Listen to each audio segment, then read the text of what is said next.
International standards తో latest టెక్నాలజీతో quality education అందిస్తుంది seats the crake planet schools and ambitious world schools. Indian skill force is contributing so much to the American economy. ఇప్పటివరకు మనం వెళ్ళిన Ameerpet batch ఏవైతుందో most of the people వాళ్ళందరూ కూడా కొంచెం వాళ్ళ ఆశయం నీళ్లు పోసుకోవాలి. ట్రంప్కి అంత మొండిగా డెసిషన్స్ తీసుకున్నా చైనాతో వెరీ క్లియర్ కామర్స్ ఇష్యూ ఉంది. చైనా అంత అడమెంట్ గా why is like India not able to stand? మన ఇండస్ట్రీ అంతా కూడా విదేశీ ఇండస్ట్రీ. ట్రంప్ పెట్టిన రిఫార్మ్స్ ఎవరికి ఉపయోగకరంగా లేవు. మన తెలుగు వాళ్ళ సక్సెస్ తెలుసా? Pushpa 2 collections, Baahubali 2 collections, Baahubali 1 collections, దాని గురించి చర్చించుకోవడం మన సక్సెస్. స్టాండర్డ్ ఆఫ్ లివింగ్ ని క్వశ్చన్ చేయొద్దు కదా. నువ్వు వెళ్ళిపోమంటే వెళ్ళిపోయే స్థితిలో ఉన్నాం మనం ఉన్నాం కదా.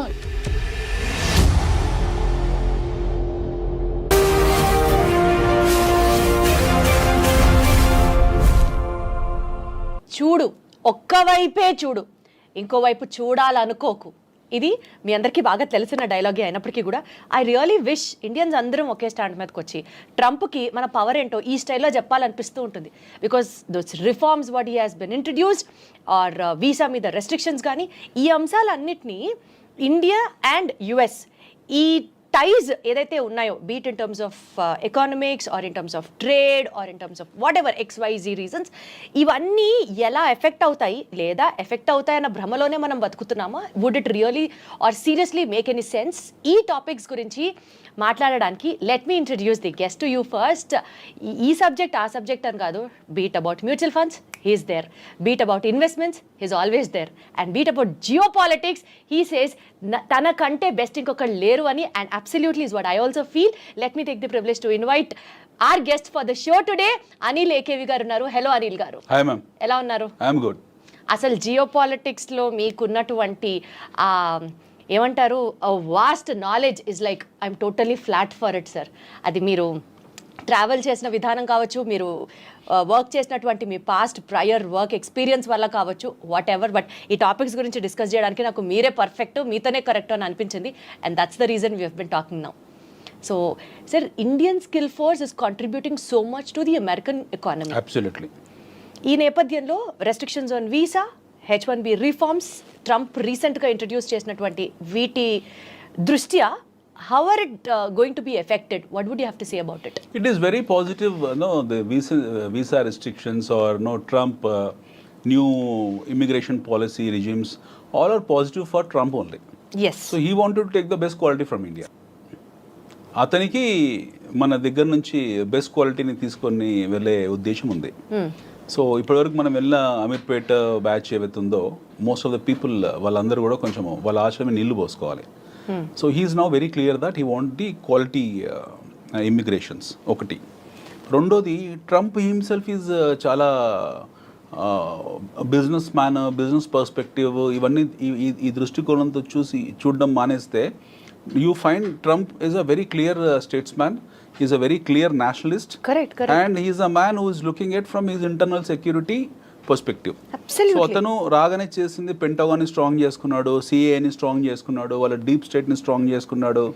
He is now putting lot of tariffs across the globe. Now immigration policies tight చేశాడు. So అతనికి ఏం మర్సీ లేదు ఈ విషయంలో. He is merciless. I mean, it's very brutal in terms of imposing his ideologies and landmark decisions.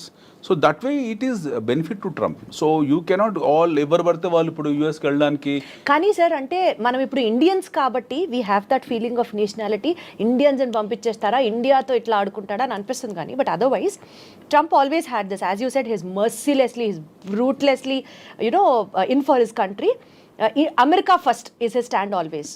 ఏది ఏమైనా సరే America first, Americans first. America first అనే థియరీ ఇప్పుడు లేదు మనకు. 17th century నుంచి, లేట్ 17th century నుంచి అమెరికా ఫస్ట్ అనే ఉంది.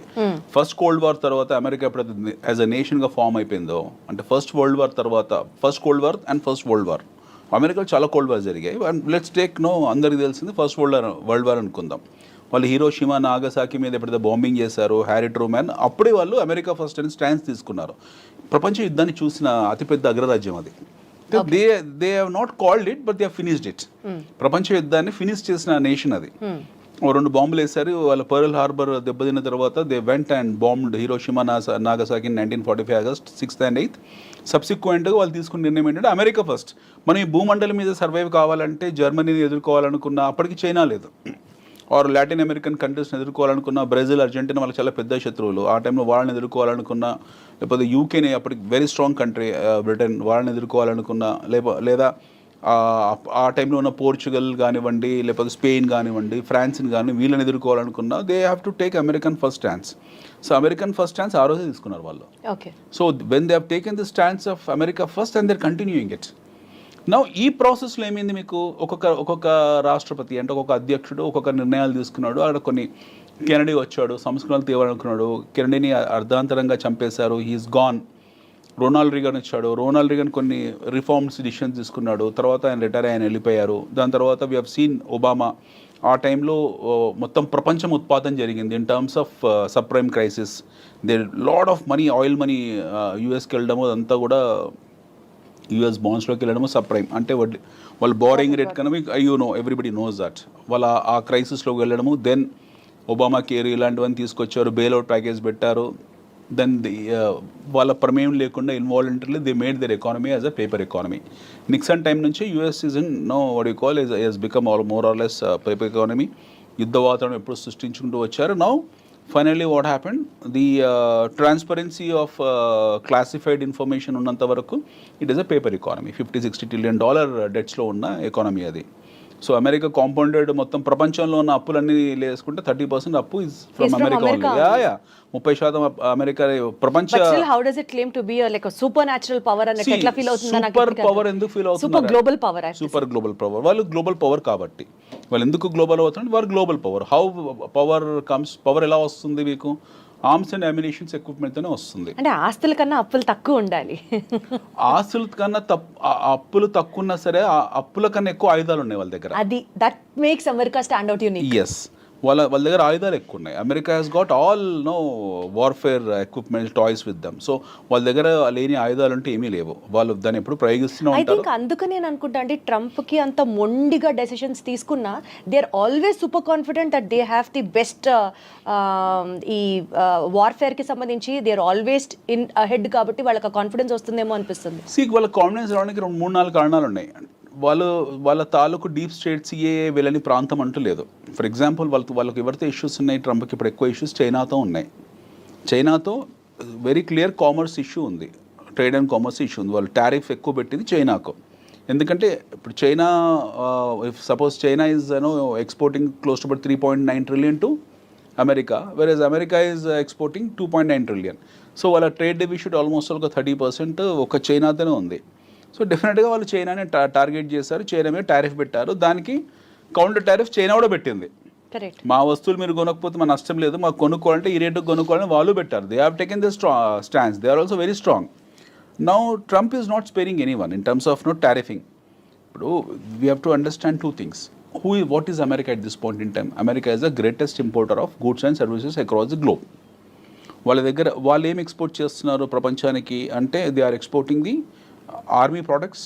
ప్రపంచం మొత్తాన్ని కూడా ఆర్మీ ప్రోడక్ట్స్ ఎక్స్పోర్ట్ చేస్తున్నారు. 1 ఐటీ ప్రోడక్ట్స్ ఎక్స్పోర్ట్ చేస్తున్నారు. 2 ఆటోమొబైల్ ఎక్స్పోర్ట్ చేస్తున్నారు. 3 సో ఈ 3 లేకుంటే ప్రపంచం బ్రతకదా అంటే బ్రతుకుతుంది, హ్యాపీగా బతుకుతుంది. ప్రపంచానికి వచ్చిన నష్టం ఏం లేదు. Whether America exist or not doesn't matter for the world. America లేనప్పుడు కూడా ప్రపంచం ఉంది, అమెరికా తర్వాత ప్రపంచం ఉంటుంది. సో ఈ తాలూకు థాట్ సెట్ని వీళ్ళు సెట్ చేసుకున్నారు. ఈ థాట్ ప్రాసెస్ వీళ్ళకి అర్థమైపోయింది. Trump and is earlier regime the understood. Now globe is becoming nowhere, what you call dependent on us. They are becoming independent. China has become independent. India upcoming emerging కాబట్టి మనకి పెద్ద issue లేదు ఇండియాతో. But whereas Europe self సఫిషియెంట్గా ఉన్నారు. అన్ని దేశాలకు domestic consumption story ఉంది, మేము ఎక్కువ ఇంపోర్ట్ చేసుకుంటున్నాము అన్న థాట్లో ఆల్రెడీ వాళ్ళు ఉన్నారు. Now Trump has given whistle blow to entire US nation. Make America great అనేది. మేక్ అమెరికా గ్రేట్ అనే స్టాన్స్ అంటే ఏంటి? America has lost its greatness and Trump himself is appealing to the world that మేము ఒకప్పుడు చాలా గొప్ప వాళ్ళము, మా గ్లోరీ పోగొట్టుకున్నాం, మళ్ళీ మా దేశాన్ని మా దేశాన్ని పునర్నిర్మించుకుంటున్నాము. ఈ ప్రాసెస్లో మేము చాలా స్ట్రాంగ్గా ఉంటాము. మేము దిగుమతి సుంకాలు విధిస్తాము. ప్రపంచంలో ఎవడే ఏమి వస్తువుని మాకు పంపించినా సరే we're going to tariff them అని చెప్పాడు. వాళ్ళ సిస్టర్ కంట్రీ అయిన కెనడాని కూడా వాళ్ళు డి నాట్ స్పేర్. ఓకే, నిన్నగాక మొన్న 3-4 days బ్యాక్ ట్రంప్ ఇది వచ్చింది, ఏది ఒక ట్వీట్ వచ్చింది. So I mature, I mean వాళ్ళు ఏ స్థాయికి వెళ్ళిపోతున్నారు, వాళ్ళ మైండ్ సెట్ ఎలా ఉంది. Trump, let's keep Trump. There are 2 perspectives. Trump as a president, ఆయన ఒక స్టేట్స్ మ్యాన్, ప్రెసిడెంట్, అగ్రరాజ్యానికి ఆయన రాష్ట్రపతి, అది పక్కన దేశాధ్యక్షుడు పక్కన పెడతాం. ట్రంప్ యాజ్ ఎ ఇండివిజువల్ ఇప్పుడు మాట్లాడుకుందాం మనం. ఒక అమెచ్యూర్ ఇండివిజువల్గానే మాట్లాడుకుందాం. అతను ఒక పెంకితనం, టెంపరితనం లేదా ఒక అల్లరితనం ఇవన్నీ ఆయన ట్వీట్స్ ద్వారా ఆయన చెప్పుకుంటాడు. మొన్న ఒక 4 days బ్యాక్ చెప్పాడు, రెసిషన్ పరిస్థితి ఏంటనంటే America may not escape from recession, మనం రెసిషన్లోకి వెళ్తాం మేము అన్నాడు. అదే రోజు రాత్రి వాళ్ళకి $4 trillion మార్కెట్ క్యాపిటలైజేషన్ వైపౌట్ అయిపోయింది. The loss 4%, 5%. సో ట్రంప్ ఎవరికి ఏం ప్రత్యక్షంగా డ్యామేజ్ చేయాల్సిన అవసరం లేదు, ఆయన నోరు చాలు. సెల్ఫ్ గోల్స్ వేసుకుంటుంటాడు. యా సెల్ఫ్ గోల్స్, ఆయన నోరు చాలు. ఇది ఇస్ అ బిగ్ టైమ్. ఆయన నోరు ఒక పెద్ద లౌడ్ స్పీకర్ అనమాట. ఆయన ఇచ్చే స్టేట్మెంట్లు చాలు, which will damage their own economy. మన $4 trillion వైపౌట్ అయింది అలా మార్కెట్లో. ఎవరు డ్యామేజ్ అయ్యారు? ఆయన best friend Elon Musk damage అయ్యాడు. నేను తెల్లారొచ్చి చెప్పాడు, నో అదేం సమస్య లేదు, వీఆర్ వెరీ స్ట్రాంగ్, అమెరికాలో రెసిషన్ ఏం లేదు. మళ్ళీ చెప్పాడు, మళ్ళీ కొద్దిగా రికవర్ అయింది. బట్ ఇనీషియల్గా పబ్లిక్ మొదటి మాట డిఫెన్స్ కాకుండా మొదటిసారి ఇచ్చిన స్టేట్మెంట్ని జనాలు పట్టుకుంటారు, అదే మాట పట్టుకున్నారు. So it's very clear that make America great again, which means America lost its greatness. First, America is no more a glorified country what it was been projecting some time back. కాదు. రెండోది, వాళ్ళ దాంట్లో recession ఉంది అని సాక్షాత్తు రాష్ట్రపతి ఒప్పుకున్నాడు, అధ్యక్షుడు ఒప్పుకున్నాడు.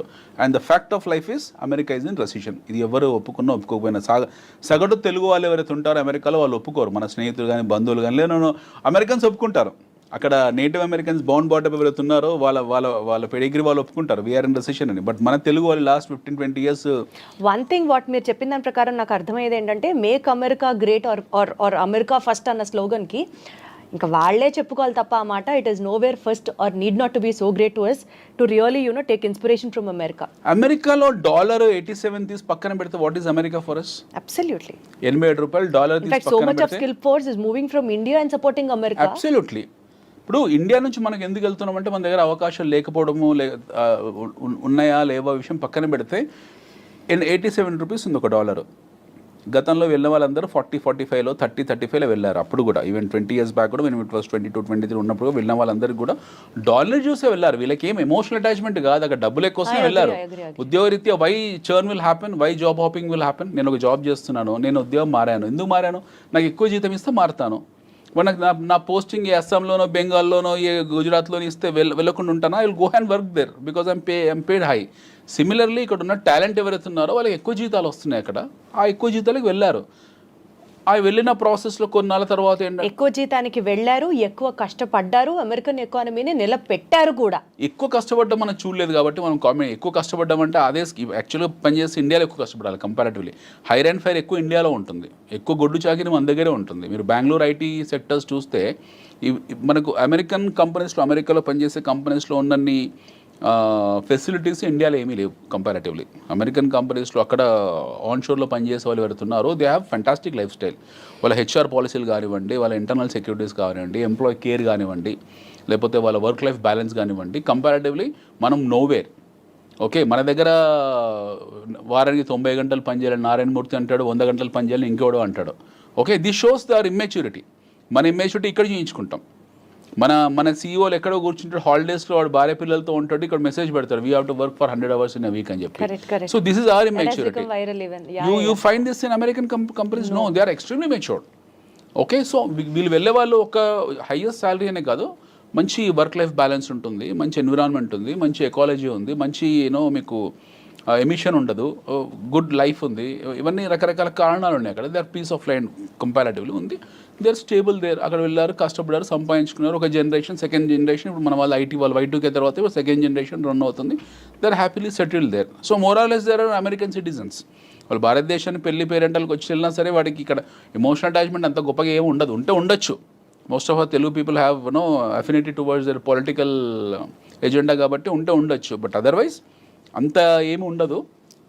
They are morally like American citizens. ఇప్పుడు కొత్తగా వెళ్ళే ఏదైతుందో చీప్ లేబర్ ఏదైతుందో, ఈ ఎగుమతి అవుతున్న చీప్ లేబర్ అవుతుందో, ఇందులో కొన్ని చెక్ పాయింట్స్ పెట్టారు, కొన్ని బ్యారికేడ్స్ పెట్టారు. The now is very clear. ఎవడు పడితే వాడు ఇన్ఫిల్టర్ అవ్వడం కుదరదు. యాక్చువల్లీ మంచి విషయమే. ఫిల్టర్స్ పాయింట్స్ పెట్టి ఎక్కడికక్కడ ఎవరు ఎలిజిబుల్లో ఎవరు వెళ్ళాలనుకుంటున్నారో వాళ్ళని మాత్రమే పంపించడం వరకు ఇట్ ఈస్ అప్రిషియబుల్. కానీ ఇందాక మీరు మాట్లాడుతూ టారిఫ్ గురించి ఒక మాట మాట్లాడారు. China has been very adamant stating that మేము ఇంతే, if you want to buy anything from us you can, if not లేదు. But we Indians despite of exporting so much to US and despite of giving US also so much of market, మనం కూడా వాళ్ళ నుంచి తీసుకుంటూ having those economic ties and all, China అంత అడమెంట్గా why is like India not able to stand? China is more or less at par with America in terms of their military capabilities. When I wish India also could rise to that standard. India, we wish India could rise, but it may take another 100 years. మనం let us be very practical. ఆ టైంకి వాళ్ళు మనకన్నా ఇంకో 100 ఏళ్ళు ముందు ఉంటారు. Okay, మన జర్నీ స్టార్ట్ అయిందే 1991 తర్వాత, ఆఫ్టర్ న్యూ ఎకనామిక్ రిఫార్మ్స్ తర్వాత. We started a journey after 1991. Thanks to our former Prime Minister Bharat Ratna Sri P.V. Narasimha Rao garu. ఆయన పెట్టిన భిక్ష మనకు at least we're sitting in this room and seeing this cameras and all. 1991 కన్నా ముందు మన parents ఎవరైతే ఉన్నారో వాళ్ళకి ఈ కెమెరాస్ తెలియదు, ఈ లైఫ్ స్టైల్ తెలియదు. Whereas in America and all this place are far ఎయిట్ ఫ్రమ్ అస్. 1991 కన్నా ముందు మన దేశంలో ఏముండదు, వంచి కొట్టే చేతకు ఉండేది bikes. I think you must be a kid that point in time, even I was a kid. అప్పుడు ఏముండేది మన కళ్ళ ముందు, బజాజ్ చేతకు ఉండేది. స్టార్ట్ అయ్యేది కదా, దాన్ని బెండ్ చేసి వంచి దాన్ని స్టార్ట్ చేయాలి. రాజుతూ ఉండేది, మోకాలు దెబ్బలు తగిలేవన్నీ కూడా. ఈ జీవితం అది లైసెన్స్ రాజు ఉండేది, మనకి ఎవడు పర్మిషన్లు ఇచ్చేవాడు కాదు. ఇది ఇండస్ట్రీ పెట్టుకోవాలన్నా సరే, ఇలాంటి స్టూడియో పెట్టాలన్నా సరే లైసెన్స్ రాజుకే వెళ్ళాలి. So we're in pathetic primitive conditions. ఒక మాట చెప్పండి, మీరు చెప్పినట్లు పెథటిక్ కండిషన్ నుంచి సెల్ఫ్ సస్టైనబుల్ కండిషన్ కి ఎదుగుతున్నాం అనుకుందాం కాసేపు. ఈ టారిఫ్ తగ్గించడం అనేది డూ యూ ఫీల్ తగ్గిస్తే no doubt US will be happy?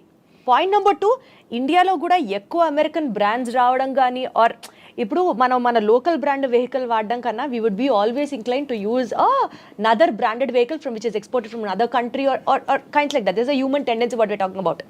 ఈ నేపథ్యంలో penetration of more brands in to the Indian market because tariffs తగ్గించడం వల్ల do you see win win situation there, or India is definitely going to lose money if you reduce the tariff? No, see, I'll tell you, after 1991 what happened, ఇండిజినియస్గా మనకి ఎంత industry ఉంది, మన industry చాలా చిన్నది.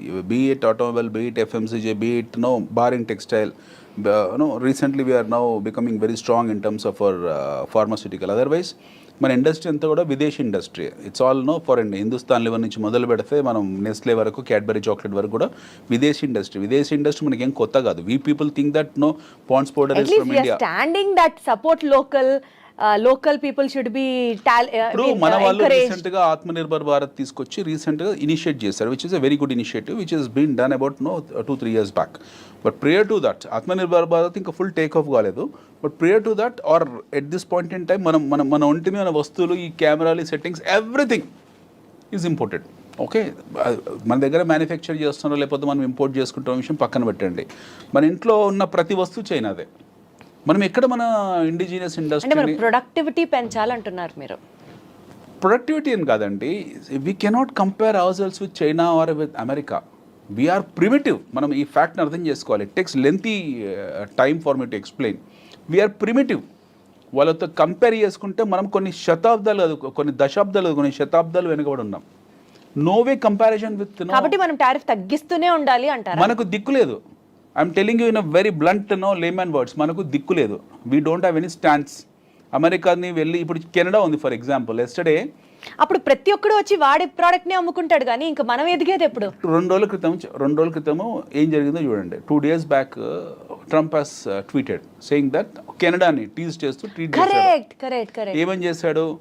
We are importing your lumber, we're importing your rakes, ఏదో మాట్లాడంతా. మా దగ్గర మా దేశంలో ఎక్స్ రేటు, కోడిగుడ్ల రేటు తగ్గిపోయాయి, కోళ్ళ రేటు తగ్గిపోయాయి, కోడికల రేటు తగ్గిపోయాయి అని చెప్పేసి ఒక అధ్యక్షుని స్థాయిలో పెట్టాల్సిన మెసేజ్ కాదు, బట్ పెట్టాడు. ఓకే అనుకుందాం, ఆయన మెచ్యూరిటీస్ అలాగే ఉన్నాయి. Now direct is attacking A country like Canada వాళ్ళ సావరెనిటీని అటాక్ చేశాడు ఆయన. కెనడాని కెలుకుతున్నాడు, చైనాని కెలుకుతున్నాడు, ఇండియాని కెలుకుతున్నాడు. He directly attack Canada saying that అసలు మేము మీకు పవర్ ఇవ్వము, ఎలక్ట్రిసిటీ ఇవ్వము, రోడ్స్ ఇవ్వము, ఎయిర్ స్పేస్ ఇవ్వము, nothing we will give, go and die అని మాట్లాడాడు ఆయన. మొన్న యూకే అధ్యక్షుడితో కూడా అలానే అయ్యాడు. ఇప్పుడు లేటెస్ట్గా ఇప్పుడు మనకు గొడవ ఇంతకాలము ఉక్రెయిన్ రష్యా ఉండేది, ఇప్పుడు ఉక్రెయిన్ రష్యా షిఫ్ట్ అయిపోయింది. లేటెస్ట్గా లాట్వియా ఇంకో దేశం కొత్తగా వచ్చింది పిక్చర్లోకి. ఇవి జరుగుతూనే ఉంటాయి కంటిన్యూస్గా. I'm talking about why we're so backward. ఇప్పుడు మీరు చైనాతో మనకు కంపారిజన్ ఎలా చేసుకుంటామండి? We cannot compare with China. China వాళ్ళ ఇండిజినియస్ ఇండస్ట్రీ అవుతుందో వాళ్ళ కుటీర పరిశ్రమ ఏదైతే ఉందో దాన్ని ఆర్గనైజ్ చేసుకున్నారు. ఒక 1980s we and China are at par in terms of our GDPs. చైనాది మనది సేమ్ జీడిపి. మీరు చెప్తే చాలా ఆశ్చర్యపోతారు. ఇక్కడ 1980 నుంచి 84 మధ్యలో anybody can take the statistic books, వాళ్ళు ఒక రికార్డ్స్ తీసుకోవచ్చు, క్లాసిఫైడ్ రికార్డ్స్ పెట్టుకోవచ్చు. ముందు భారతదేశం China are at the same terms of GDP in terms of same terms of growth rate. మన ఇద్దరికన్నా కొంచెం ఫార్వర్డ్లో ఉన్న దేశం పాకిస్తాన్. మన ఇద్దరికన్నా గ్రోత్ ఎక్కువ ఉన్న దేశం పాకిస్తాన్. వేరాజ్ చైనా భారతదేశం కంపారిటివ్లీ పాకిస్తాన్ కన్నా వెనుకబడ్డ దేశం. Today is Pakistan far behind then Bangladesh also. That's a different story. వాళ్ళ జియో పాలిటిక్స్ వేరే ఉన్నాయి. But China as at par with America ఈరోజు కావడానికి కారణం 40-50 ఏళ్ళలో ఏం చేశారు మ్యాజిక్. వాళ్ళు మళ్ళీ 1980s నుంచి 40 yearsలో వాళ్ళు చేసిన మ్యాజిక్ ఏంటి? వాళ్ళ దగ్గర అలావుద్దీన్ అద్భుత ద్వీపం ఉందా, లేకపోతే హ్యారీ పోటర్ ఏమైనా అలాంటిది ఉందా? ఏమీ లేదు. They just organize their indigenous industry. వాళ్ళ కుటీర పరిశ్రమని ఆర్గనైజ్ చేసుకున్నారు. పని వృత్తులు ఏవైతే ఉంటాయో, వృత్తి కళలు ఏవైతే ఉంటాయో వాటిని ఆర్గనైజ్ చేసుకున్నారు. China has done a very simple thing. మన దగ్గర చేనేత పరిశ్రమ ఉంది, చైనాలో చేనేత పరిశ్రమ ఉంది. మన దగ్గర బొట్టు బిళ్ళల పరిశ్రమ ఉంది, వాళ్ళ దగ్గర బొట్టు బిళ్ళల పరిశ్రమ ఉంది. గాజుల పరిశ్రమ మన దగ్గర ఉంది, వాళ్ళ దగ్గర ఉంది. బ్యాంబూ మన దగ్గర ఉంది, వాళ్ళ దగ్గర ఉంది. What the world wants, China started They developing it. made everything organized. Everything as a special economic zone. ప్రతి వ్యాపారాన్ని స్పెషల్ ఎకనామిక్ జోన్ కింద తీసుకొచ్చి పెట్టారు. వాటికి సంబంధించిన ఫెసిలిటీస్ ఏర్పాటు చేశారు. వాటి మార్కెట్ని ఐడెంటిఫై చేశారు. ఆ మార్కెట్ నీడ్స్ని దృష్టిలో పెట్టుకున్నారు. ఇక్కడ ఉత్పత్తులు తయారు చేశారు. అందరు అక్కడ ఉన్న ప్రజలందరికీ పని చేసుకోవడానికి పని కల్పించారు. అందరు వెళ్ళి పని చేయడం మొదలుపెట్టారు. ఉత్పత్తి వ్యవస్థ పెరిగింది. The production has increase. Then the started focusing on productivity. ముందు ఉత్పత్తి మీద ఫోకస్ చేశారు, తర్వాత ఉత్పాదకత ప్రొడక్టివిటీ పెంచారు. ఆ దేశంని టార్గెట్ చేశారు. ఆ దేశంకి వస్తువులు డంప్ చేయడం మొదలుపెట్టారు. So now what happened? అమెరికాలో ఏం జరిగింది? అమెరికాకు వెసులుబాటు చైనా ఇవ్వలేదు. వాడు సొంతంగా పరిశ్రమ పెట్టుకునే అవకాశాన్ని చైనా వాడు ఇవ్వలేదు. They made American to get use to Chinese products. Chinese వస్తువుల్ని వాళ్ళు అలవాటు పడేలా చేసేసారు కంప్లీట్గా. చైనా లేకపోతే అమెరికా లేదు ఈరోజు in terms of goods and services, at least in goods. So he could be as adamant as possible. So ఇలా వస్తువుల్ని పంపించుకుంటూ వెళ్ళారు చైనా వాళ్ళు. ప్రపంచంలో ప్రతి దేశం ఒక మార్కెట్ లాగా చూస్తారు. ఆ మార్కెట్ని మళ్ళీ క్లాసిఫై చేశారు. ఫర్ ఎగ్జాంపుల్ మన దేశం ఉంది. మన దేశం అనేది చైనాకు ఒక మార్కెట్. మళ్ళీ దీన్ని క్లాసిఫై చేసుకుంటారు. దీన్ని క్లాసిఫై చేశారు. హైదరాబాద్ మార్కెట్కి ఏం కావాలి? మాంజాలు కావాలి. కైట్స్ ఫెస్టివల్ జనవరిలో పతంగుల పండుగ వస్తుంది, మాంజాలు కావాలి. So they started supplying manja. I totally get you. So గాలిపటాలు కావాలి. దే స్టార్టెడ్ సప్లైయింగ్ గాలిపటాలు. ప్రపంచానికి ఏది అవసరమో దే స్టార్టెడ్. ఏది అవసరం కాదు, they went to very micro level వెళ్ళి అక్కడ నీడ్స్ని గుర్తించి ఆ నీడ్స్ని వాళ్ళే తయారు చేస్తారు. మన దగ్గర మనం పెట్టుకునే పోస్టులు వాడే తయారు చేస్తారు.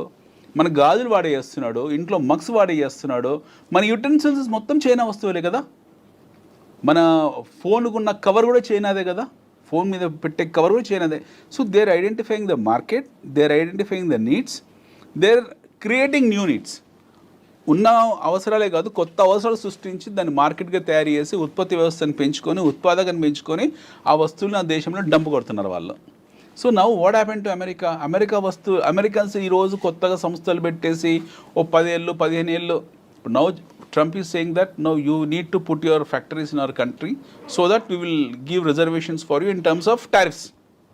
ఎవరైనా సరే మాకు ఆ వస్తువులు మాకు ఎగుమతి చేసేవాళ్ళు మీరు వచ్చి మా దగ్గర సంస్థలు పెట్టుకోండి అని చెప్తున్నాడు. కరెక్ట్. ఇప్పుడు వాడు వెళ్ళి చైనా వాడు సపోజ్ చైనా వాడు దోమల బ్యాట్లు ఉంది. వాడు వెళ్ళి అమెరికాకి వెళ్ళి చైనా దోమల బ్యాట్ల కంపెనీ పెట్టి దాని ఉత్పత్తి తయారై ప్రొడక్షన్ బయటకు వచ్చి మార్కెట్లో కన్జ్యూమ్ చేసుకునే టైంకు ట్రంప్ పదవి కాలం ముగిసిపోతుంది 4 ఏళ్ళు. తర్వాత కొత్తోడు వస్తాడు administration. Somebody new person will come, he will say some new thing. లేదు మాకు అవసరం లేదు, మీరందరూ ఇన్ఫిల్ట్రేట్ అయిపోయారు మా దేశంలో, విదేశీయులు వచ్చారు, చైనా టౌన్ అయిపోయింది, ఇండియా టౌన్ అయిపోయింది, వియత్నాం టౌన్ అయిపోయింది, we don't want just get out from our country అనేది అనుకోండి, మళ్ళీ రిజిమ్ మారుతుంది, మళ్ళీ వాళ్ళ స్టాండ్స్ మారుతుంది. సో ఇట్ ఈస్ వాళ్ళ పరిస్థితి ఏంటో వాళ్ళకి అర్థం కావట్లేదు. సో వాళ్ళ పరిస్థితి ఏంటో వాళ్ళకి అర్థం కానప్పుడు మనం ఇందాక అనుకున్న make America great, okay America first. అంటే why is India still not able to reduce that? అంటే మీరు ఇంతలోనే కొనాలి అని చెప్పే అంత స్టాండ్ కి ఇండియా ఎందుకు వెళ్ళట్లేదు? నాకు అర్థమైంది మీరు చెప్పి. మనకు లేదు అక్కడ. మనం ఏం సప్లై చేస్తాం యూఎస్కో? We only supply 2 things. One is IT. IT exports ఉన్నాయి మన దేశం నుంచి. నాకు టోటల్ గా మీరు చెప్పేది అర్థమైంది కదా, మన వైపు నుంచి వాళ్ళకి ఎక్స్పోర్ట్స్ ఏం లేవు, చాలా తక్కువ 40-50-60 బిలియన్స్ ఎంత మనం ఉంది. కూడా చైనా లాగా వరల్డ్ మార్కెట్ ని కాంకర్ చేసిన రోజు వీ కెన్ ఆల్సో బి మనలాగా మనం చైనా లాగా వరల్డ్ కాంకర్ ని మార్కెట్ చేయాలంటే ప్రతిదాన్ని పరిశ్రమగా we have to get them we have to understand streamlined. everything is a industry. ప్రతిది ఇండస్ట్రీని, ప్రతిదాని ఇండస్ట్రీలా గుర్తించాలా, ఇండస్ట్రీని గుర్తించిన ఇండస్ట్రీని వాళ్ళకు షాప్స్ ఇవ్వాలి, ఎకనామిక్ జోన్స్ పెట్టాలి, అందులో పొలిటికల్ ఇంటర్ఫరెన్స్ ఉండకూడదు, రెడ్ టేపిజం ఉండకూడదు, కఠినమైన చట్టాలు ఉండాలి, ఉత్పత్తి వ్యవస్థకు కావాల్సిన అన్ని వనరులు ఇవ్వాలి, ప్రజలను అందులో భాగస్వామ్యం చేయాలి. got it it's a long way to go. అందుకే నేను మనకు పాసిబుల్ కాదని, మనమున్న మల్టీ పార్టీ సిస్టమ్. కానీ అండి ఇప్పుడు మనం ట్రంప్స్ రిఫార్మ్స్ గురించి మాట్లాడుతూ on visas, but one thing మనం డెఫినెట్లీ మాట్లాడుతీరాలి, గోల్డెన్ వీసాస్, గోల్డెన్ కార్డ్స్. 42 కోట్లకు $5 million గోల్డెన్ కార్డ్ ఇస్తున్నాడు. వెళ్ళొచ్చు, మీ దగ్గర డబ్బులు ఉంటే మీరు వెళ్ళండి హ్యాపీగా, నా దగ్గర డబ్బులు నేను వెళ్తాను 42 కోట్లకు పెట్టుకొని. అంటే డబ్బున్న వాళ్ళు వెళ్తున్నారు, భారతదేశంలో డబ్బున్న వాళ్ళందరూ అమెరికా వెళ్ళిపోతే మరి మన పరిస్థితి ఏంటనేది ఒక పాయింట్. భారతదేశంలో డబ్బున్న ప్రతి ఒక్కడు వెళ్ళిపోతే రేపు టెర్రరిస్టులు వెళ్ళిపోతే వెళ్తున్నారు కదా, ఇప్పుడు అమెరికాలో టెర్రరిస్టులు కొత్తగా కదా. ఏ రకంగానూ ట్రంప్ పెట్టిన రిఫార్మ్స్ ఎవరికి ఉపయోగకరంగా లేవు కదా. Is what I wanted to tell you. See, the question is, the idea of gold card is he wanted to have all the wealthy people in his country, wealthy people in his country, so that they can go and establish their establishments and start producing and contributing to American economy. Yes, adi it's a nationalistic it is approach. his master brain for America. But no infiltration, మీరు లేకపోతే terrorism infiltration అనేది మనం control చేయలేము. అమెరికాలో ఈరోజు check లిస్టులు కొత్తగా లేదు, మనకు 2001 10/11 కూడా హ్యాపెన్, ట్విన్ టవర్స్ని కూల్ చేశారు, అప్పుడు కూడా ఉన్నాయి వీళ్ళకు, కట్టుటమే ఉన్నాయి. But still you have that flights going and doing that kamikazes కూల్ చేశారు, ట్విన్ టవర్స్ని, పెంటగాన్ మీద కూల్ చేశారు. అమెరికా ఎప్పుడు ప్రత్యక్షంగా యుద్ధాలు చేసింది ఏమీ లేదు, గెలిచింది ఏమీ లేదు. ఆఫ్ఘనిస్తాన్లో ఓడిపోయింది, వియత్నాంలో ఓడిపోయింది. America never had a track record of winning a war. They one the wars on praxis. వాళ్ళు డైరెక్ట్గా వెళ్ళి యుద్ధాలు చేసిన ట్రాక్ రికార్డ్ వాళ్ళకి ఏమీ లేదు. At least we have an experience in fighting the wars, but America doesn't have. They are involved in to proxy wars, they are involved in to fire fights. ఒక machinery లాగా వెళ్ళి యుద్ధాలు చేయడం తప్పిస్తే, చిన్న చిన్న గ్రూప్స్తో తప్పిస్తే, వాళ్ళు డైరెక్ట్గా ఇప్పుడు రష్యా ఉక్రెయిన్ యుద్ధం జరుగుతుంది, అలాంటి యుద్ధం ఇప్పుడు చేసింది America. They have not never done that war, they do only proxy war.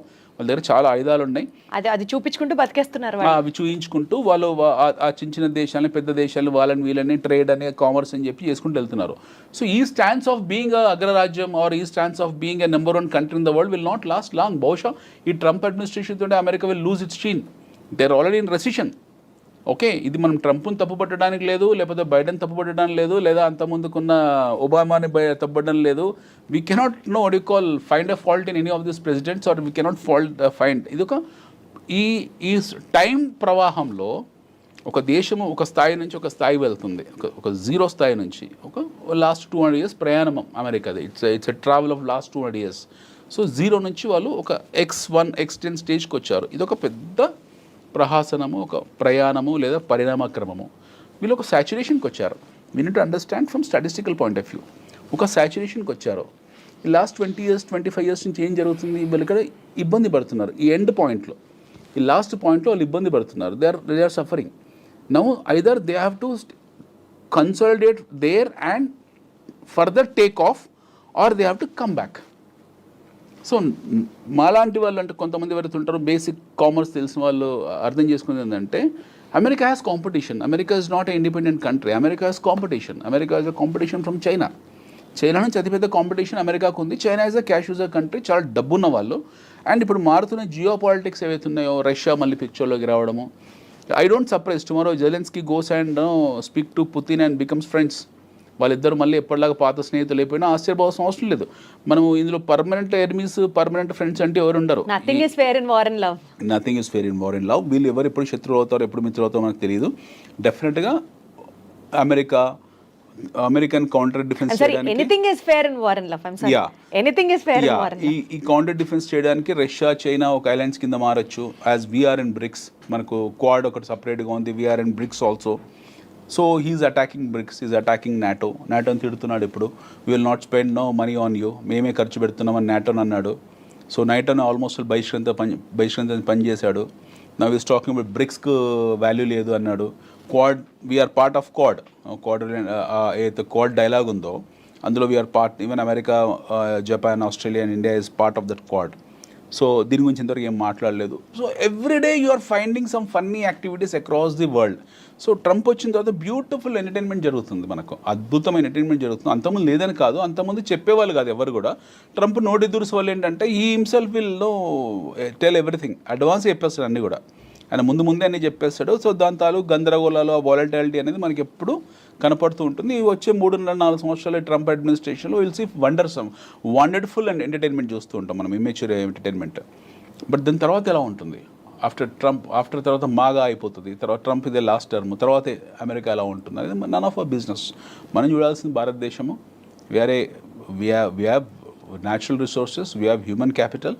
దీన్ని ఆర్గనైజ్ ఎలా చేసుకోవాలి, we need to focus on how we need to organize, how we need to counter at least a growing economics like China. America దూరికి బాత్, America చాలా దూరం ఉన్నకు at least China స్థాయికి మనం వెళ్ళాలి. అందులో 10%, 20%, 30% స్థాయికి ఎలా వెళ్ళాలి, మన ఇండస్ట్రీని ఎలా ఆర్గనైజ్ చేయాలి, మన యువతకు ఎలా ఉపాధి కల్పించాలి, ఇవి చేయాలి. బట్ మనం అది చేయట్లేదు. మన మినిస్ట్రీ ఆఫ్ ఫైనాన్స్ ఎవరైతే ఉన్నారో వాళ్ళు ఈ పేర్లు ఇప్పుడు నీతి ఆయోగ్, ఎవరికైనా తెలుసా నీతి ఆయోగ్ అంటే ఏంటో? ఓకే, ఎకనామిక్ అఫైర్స్ పేర్లు మార్చుకుంటూ వెళ్తారు, ఎవరికి తెలీదు. ఇప్పుడు సడన్గా Nirmala Sitharaman our finance minister has increased short term capital gains, long term capital gains. దానివల్ల ఏం ప్రయోజనమో చెప్పగలుగుతారో వాళ్ళు చెప్పలేరు. సో చాలా శేష ప్రశ్నలు ఉన్నాయి మన దగ్గరనే. We have lot of confusion with in our system. మన దేశంలో చాలా కన్ఫ్యూజన్ ఉంది. We are not a matured country though, but still we can make it little mature comparatively. But అది కూడా చేసుకోలేకపోతున్నాం మనం. అంటే ఇప్పుడు ఈ లాస్ట్ 10 ఏళ్లలో మన ప్రగతి చూడలేదా, మనము ఆత్మనిర్భర్ భారత్ చేయలేదా, లేకపోతే రోడ్లు వేసుకోలేదా, హైవేస్ వేసుకోలేదా, ఇవన్నీ సిల్లీ థింగ్స్. ఇది కాదు, ఇంతకన్నా బియాండ్ వెళ్ళాలి, ఇంతకన్నా బియాండ్ వెళ్ళే స్కోప్ ఉంది మనకి. If you start compare yourself then is a problem. నాతో నేను పోటీ పడితే నాకు సమస్య, బట్ నేను మీతో పోటీ పడాలనుకుంటున్నాను. నేను మీతో పోటీ పడాలనుకున్నప్పుడు నేను మీలాగా పరిగెత్తాలి. You are at 100 speed, I'm at 20 speed. So if I wanted to come near to you, I have to run at 200 speed. మీరు 100లో ఉన్నారండి, నేను 20లో ఉన్నాను. నేను మిమ్మల్ని 100లో చేరాలంటే నా 20 గేర్ అనేది 200 గేర్కి వెళ్తే కానీ మీ దగ్గర రాలేను నేను. బట్ నేనే ఇంతసేపు నాతో నేనే పోటీ పడుతున్నాను, ఇంకెక్కడ అవుతుంది? సో మన గురించి గొప్పగా చెప్పుకోవడం, మన చరిత్ర గురించి గొప్పగా మాట్లాడుకోవడము, లేకపోతే సినిమాల గురించి అద్భుతంగా మాట్లాడుకోవడం. We have struck up at Pushpa, we have struck up at Pushpa 2, we have struck up at Baahubali, we have struck up at Chhaava, we have struck up at some glorified movies. మన ఇంతకన్నా బియాండ్గా వెళ్ళట్లేదు.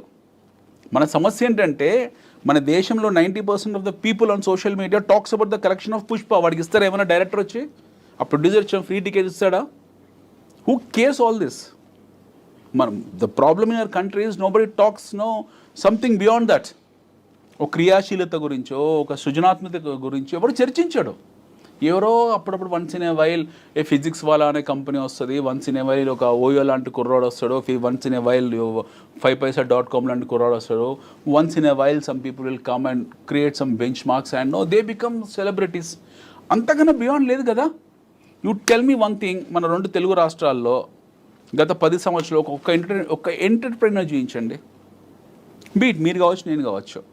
తెలుగు రాష్ట్రాల్లో ఒక ఓయో లాగానో, ఒక 5paisa.com లాగానో, లేకపోతే ఒక బైజూస్ లాగానో, లేకపోతే బైజూస్ అనే still it is a successful story, or physics వాళ్ళ లాగానో అస్సల్ లేకుండా లేరు. But still people have made it so big.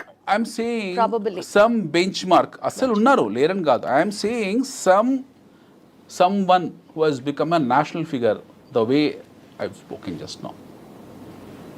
ఈ స్థాయిలో జాతీయ స్థాయిలో ఒక హవా సృష్టించిన వాళ్ళు, ఒక లక్షల మందికి ఆదర్శవంతమైన వాళ్ళు ఒకరిని చెప్పండి లాస్ట్ 10 yearsలో. Let's keep political agenda side. ఎక్కడ పోతుంది మన ఎంటర్ప్రైజింగ్ స్కిల్స్? We are engaged. మన సక్సెస్ ఏంటో తెలుసా? మన తెలుగు వాళ్ళ సక్సెస్ ఏంటో తెలుసా? Pushpa 2 collections, Baahubali 2 collections, Baahubali 1 collections. దాని గురించి చర్చించుకోవడం మన సక్సెస్. దాని గురించి చర్చించుకోవడమే మన సక్సెస్. అంతగానే బియాండ్ మన సక్సెస్ లేదు. And very unfortunately nobody likes this statement. ఒక ఎంటర్ప్రైజింగ్గా కావాలంటే ఏం చేయాలి, లేకపోతే ఒక వ్యక్తి ఒక ఎంటర్ప్రైజ్గా మారాలంటే ఏం చేయాలి, ఒక మంచి ఇన్వెస్ట్మెంట్ మెథడాలజీ ఎలా సృష్టించాలి, ఎవరికి లేదు ఇంట్రెస్ట్. పీపుల్ ఆర్ లివింగ్ అంతే. వస్తున్నాయి డబ్బులు, సంపాదిస్తున్నాము, భూముల ధరలు పెరుగుతున్నాయి. ఓ ఎకరం భూమి సడన్ గా 20 కోట్లు అయింది, అమ్మేసాము. యాక్చువల్లీ అనిల్ గారు, యుఎస్ ఎస్పెషలీ ట్రంప్ విధానాలు భారతీయుల్ని ఏ రకంగా ఇన్ఫ్లుయెన్స్ చేస్తున్నాయి, ఎలా మనకి ఇబ్బంది ఉంటుంది అన్న అంశం గురించి చర్చించుకుంటున్న భాగంలో మనకి మనమే సెల్ఫ్ క్రిటిసైజ్ చేసుకుంటూ ఆగిపోతున్నాం అన్న అంశం దగ్గర ఆగి అట్లీస్ట్ మనం ఇక్కడి నుంచి ముందుకెళ్ళాలి, మనం స్ట్రీమ్ లైన్ మీరు అన్న ప్రశ్న ఇప్పుడు ఏంటి, మనం ఎందుకు మన టాలెంట్ రిటెన్షన్ బెస్ట్ క్వాలిటీ అంటే ఈ రోజు వేరే దేశం మన స్టాండర్డ్ ఆఫ్ లివింగ్ ని క్వశ్చన్ చేయొద్దు కదా. నువ్వు వెళ్ళిపోమంటే వెళ్ళిపోయే స్థితిలో ఉన్నాం మనం ఉన్నాం కదా. ఇప్పుడు కాళ్ళ సంఖ్యలేసి పంపించాడు కదా, పంజాబ్ లో ల్యాండ్ అయ్యే 4 ఫ్లైట్స్ 1000 మందిని పంపించాడు అక్కడి నుంచి. చాలా గొప్పగా చెప్పుకున్నాడు కదా, ఒక్కొక్కటి మీద 4 లక్షల రూపాయలు ఖర్చు పెట్టి మరి తిరిగి పంపించాను, అతి సుఖాలతో ఇచ్చి పంపించాను అని చెప్పాడు. ప్రాబ్లమ్ ఈజ్ అక్కడే కదా మన సమస్య. మనం ఎవరు మాట్లాడలేకపోయాము. యుద్ధ ఖైదీలను కూడా గౌరవించడానికి ఆమ్నెస్టీ కొన్ని రూల్స్ పెట్టింది. ఒక 2 దేశాల మధ్య యుద్ధం జరుగుతుంది. యుద్ధం జరిగినప్పుడు ఖైదీని బంధిస్తారు. ఆ ఖైదీ కూడా గౌరవించి, అతను కూడా మనిషి, ఒక దేశం తరఫున పోరాడుతున్నాడు. ఇతనికి ఈ దేశానికి శత్రువు కావచ్చు, బట్ ఇంకో దేశం. సో ఒక యుద్ధ ఖైదీకి ఇవ్వాల్సిన గౌరవం కూడా ఈ రాంగ్ ఇమ్మిగ్రేట్స్ అని పంపించిన వాళ్ళకి ఇవ్వలేదు. So that's they stands because they should. వాళ్ళు డబ్బున్న వాళ్ళు, వాళ్ళకి ఆయుధాలు ఉన్నాయి, వాళ్ళకు పెద్ద దేశం కాబట్టి వాళ్ళు అలాగే ప్రవర్తిస్తున్నారు. మనం చేయాల్సిందండి, either you want to be like India or you want to be like America. We have only choice అంతే. So America will not become India. వాళ్ళు ఎట్లా America wanted to become, there are all ways of India becoming in America or India competing with China. Absolutely. మనం చేయాల్సింది ఒకటి ఏంటంటే at least మనం చైనాకి దగ్గరికి వెళ్ళాలి. అమెరికా కొంచెం దూరమైన కల్పన అది, బట్ మనం చైనా దగ్గరికి వెళ్ళాలంటే ఆర్గనైజ్ చేసుకోవాలి. లేకపోతే బైడెన్ లాంటి వాళ్ళు మళ్ళీ రేపు 1000 మందిని పంపిస్తారు, ఇంకో 1,00,000 మంది పంపిస్తారు. సో వాళ్ళు అగ్రదేశమైనటువంటి అమెరికా చేస్తున్నటువంటి రిఫార్మ్స్ మీద ఆధారపడి మన భవిష్యత్తుని మనం డిసైడ్ చేసుకోవడం కాకుండా ప్రాబబల్లీ మనమే ఆ position where we will be unbeatable or unshakable or అన్స్టాపబుల్కి రీచ్ అయితే, లైక్ యాజ్ యూ సెట్, అది ఓవర్ ప్రాసెస్ ఆఫ్ 100 years కావచ్చు, 150 years కావచ్చు, whatever it is, if at all not lately we realize the importance of becoming a superpower, definitely things going to be in a still more better way is what I have understood after talking to you. Yes. Thank you so much, Anil garu. Thanks, Thank you.